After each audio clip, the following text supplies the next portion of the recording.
section before, we do what's called slope-intercept form. Okay, so what a slope is it's going to be the rate of something. Okay, so this is also known as a rate. Okay, so a rate would be miles per hour. Okay, so for instance, if you have something like this, let's say you made a graph. Okay, in the first quadrant, all right, the one down here was time. The one up here was miles or distance. Okay, here's what happens with slope. All right, when you have a slope, okay, you're going to cover, or you're going to form something, which is a rise over run. Okay, so for instance, let's say that you go 3 miles an hour. Okay, let's say you're walking, you go 3 miles an hour. All right, so okay, so let's say you do that. The first hour you go, then you would cover 3 miles. Okay, and then second hour you go up to 6. Okay, so what we call that is, if we put this in slope, or again into rate, is you go up 3 over 1. Okay, with respect to time. So this slope would be 3 over 1, or just 3. Okay, so it's 3 miles per 1 hour. All right. Now, algebraically speaking, you don't usually label it. Okay, but really it's the same thing as your rate. All right. So it is several different things. It is the rise in a line over the run. Now, a rise is kind of deceiving. It can go down too. Okay, so let's say you're looking by checking account. All right. Every day it goes down a certain amount. Okay, if it went down consistently, which is the key word there, is it has to be consistent. Otherwise, it's not going to be a slope or a line per se. But it would be a negative slope. Okay, the rise would actually be negative. So, like I said, the word rise makes us think positive, but it can actually be negative. Okay, and then the run would just be the horizontal. So, in fact, usually what I do for you is I draw those two in. Okay, the rise over the run. What's it doing up and down? You gotta check that first. What's it doing horizontally? You gotta check that second. Okay, the other way you can define this is by taking y2 minus y1, x2 minus x1. Okay, so that's more of an algebraic form of it. That is also known as the change in y over the change in x. Okay, so another way to say it, change in y over the change in x. Now, you guys talked about that a little bit before. We did that when we were trying to form a function rule for the table of values that they gave. Okay, so we've kind of talked about that. The symbol for slope is a little m. Okay, not a big M. A big M stands for midpoint. Okay, so little m is the slope symbol. All right. Okay, so let's take a look at this. First off, this one here, it says Mount Pilatus Railway in the Swiss Alps is the steepest cogwheel railway in the world. The track rises about 20 feet vertically for every 50 feet it runs horizontally. Okay, so notice how it said vertically. It also said the word rises, and then it runs, rise, and run horizontally. It says, how can you describe the steepness of the track? Okay, so that would be through your slope. And here's how you do it. It's pretty easy. All you gotta say is, well, vertically is 20, and then your run is 50. You're going to have to keep this in a fraction. So this is how you do it, and the slope there would be 2/5. Okay, what does that mean? It means every 2 feet it rises, it goes 5 feet this way. Okay, so every 2 feet it goes up, it goes 5 feet horizontal. All right, so that would be how you do that. Questions on that? Okay, let's go here. What about these two? Okay, so these ones here. If you have something like this, it's very easy just to look at your graph and to count your slope. Okay, so for instance, the first two things you have to do, and they do a good job here, they distinguish 2 points that it definitely runs through. Okay, so what I mean by that is, if I'm going to figure out what the slope is here, I don't want to choose this one and maybe like this one here to find out the rise over the run. Why would you not want to choose one right there? Okay, exactly. You don't really know what the number is. Okay, so you could guess, I mean, but that, you wouldn't get a real accurate depiction of what this slope is. Okay, one thing I also know about this is if I go from left to right, all right, like And really everything you think of in this, if I'm walking up a mountain and I go left to right, if I go like this, you're gaining ground. So you will have a positive slope if it goes up from left to right. Okay, so I already know this has to be positive. Okay, so let's go ahead and figure it out. Right, I already know it's going to be positive. If I count the slope then, it's going to rise from 2 to 7. So it's going to go up 5, so we'll put a 5 there.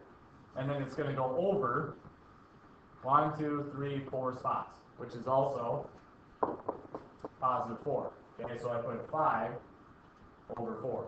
Okay, so the slope is 5 over 4. Do not write a decimal. I will not accept that as an answer. Okay, there are going to be times when they do actually do a decimal, but try to avoid them as much as you can. Okay, letter B, this one would be like you're walking down a mountain. Okay, so you're losing ground.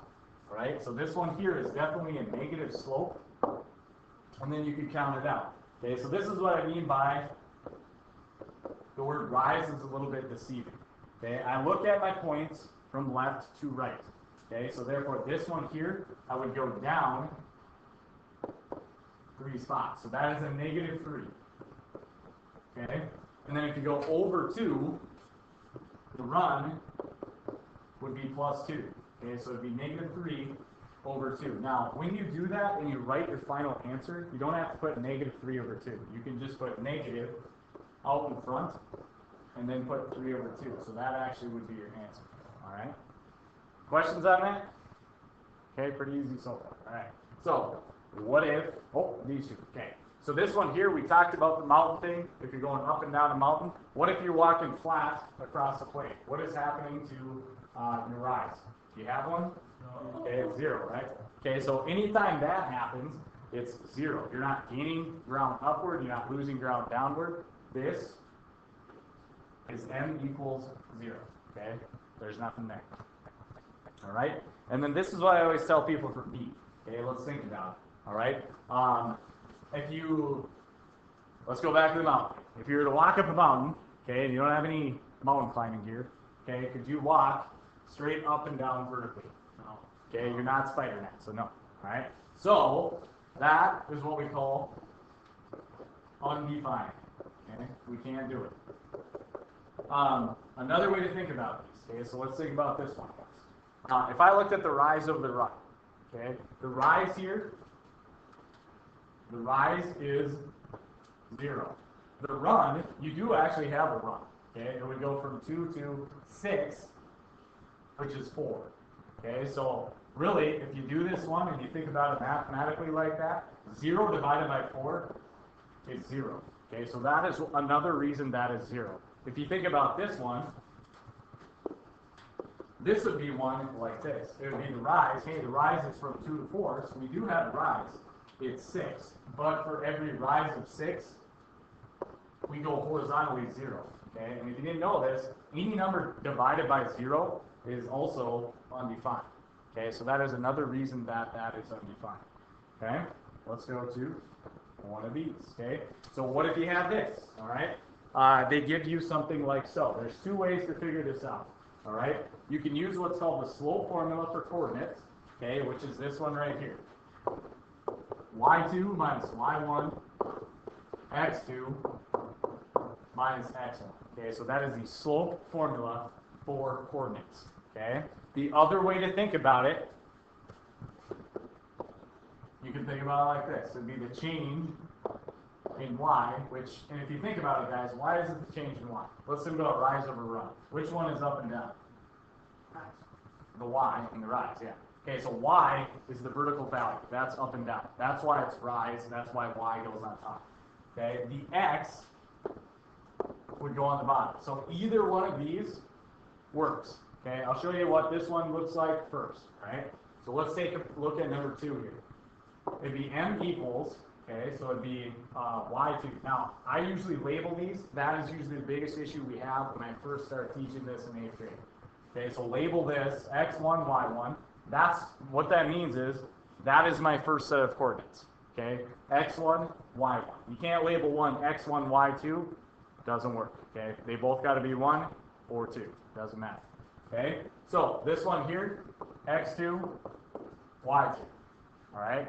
So either, like I said, you either got to label them both 2's or both 1's. You can't flip them.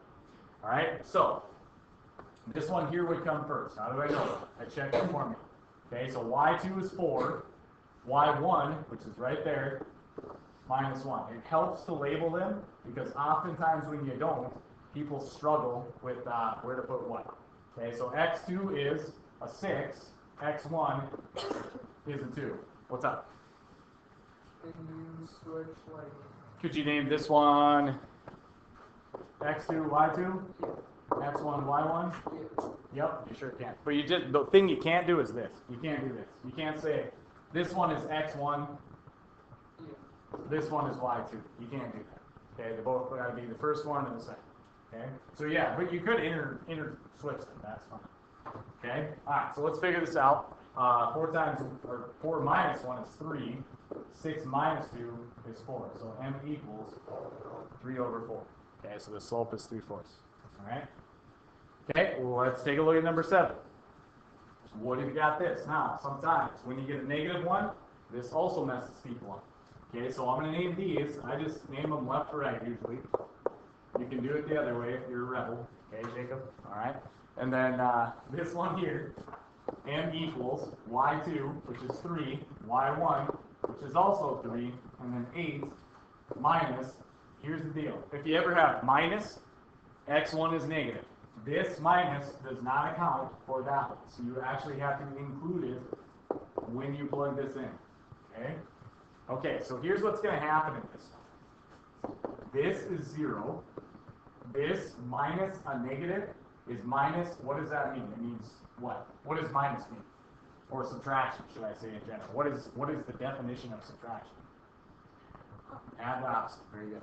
Okay, so add the opposite of negative 8, which would be positive. Okay, so 8 plus 8 is 16. Okay, now we talked about what if you have a 0 on top? Let's think about it. Okay, the rise is 0. Okay, so and then we have a run of 16. Okay, so think about it like this. My rise is 0. I'm walking 16 feet.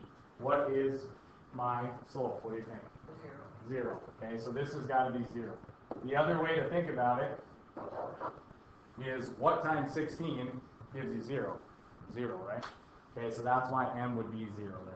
If you ever had this is often what messes people up too. Okay, what if I had this the other way around?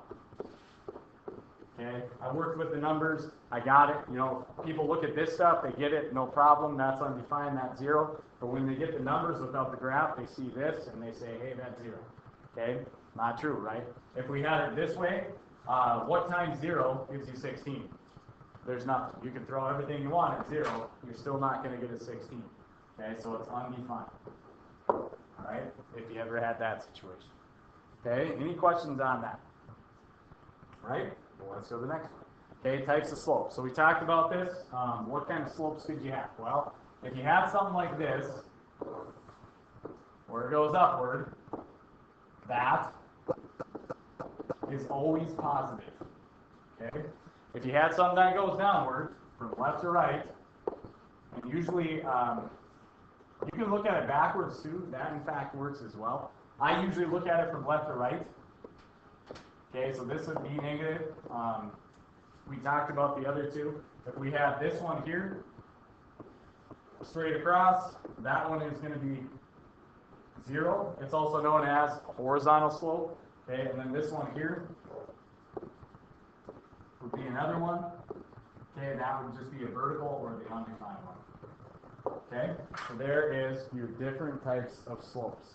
All right, what this leads to is this leads to graphing lines. It leads to a couple of different things, how we graph things, and a couple of different equations. All right. Okay, well, let's go to the next one. There's the next one. Okay, so that is your notes. I don't actually think this worksheet is going to take you 2 days, but